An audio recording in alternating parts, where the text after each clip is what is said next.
গাছপালা বা বিদ্যুতের খুঁটির নিচে আশ্রয় নেওয়া যাবে না। ধান ক্ষেত বা বড় মাঠে থাকলে তাড়াতাড়ি নিচু হয়ে যেতে হবে।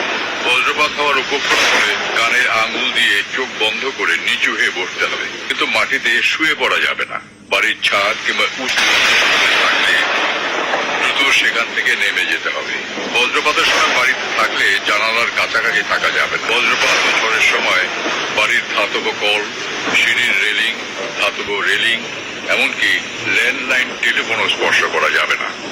বজ্রপাতের সময় বৈদ্যুতিক সংযোগযুক্ত যেমন টিভি, ফ্রিজ, কম্পিউটার জাতীয় যন্ত্রপাতি সুইচ বন্ধ করে এগুলোর প্লাগ খুলে ফেলতে হবে।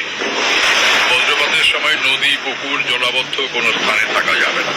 কয়েকজন মিলে খোলা কোনো স্থানে থাকাকালীন সময় বজ্রপাত শুরু হলে প্রত্যেককে 50 থেকে 100 ফুট দূরে সরে যেতে হবে। সময় চামড়ার ভেজা জুতা বা খালি পায়ে থাকা খুবই বিপজ্জনক। এই সময় বিদ্যুৎ অপরিবাহী রাবারের জুতো ব্যবহার করুন।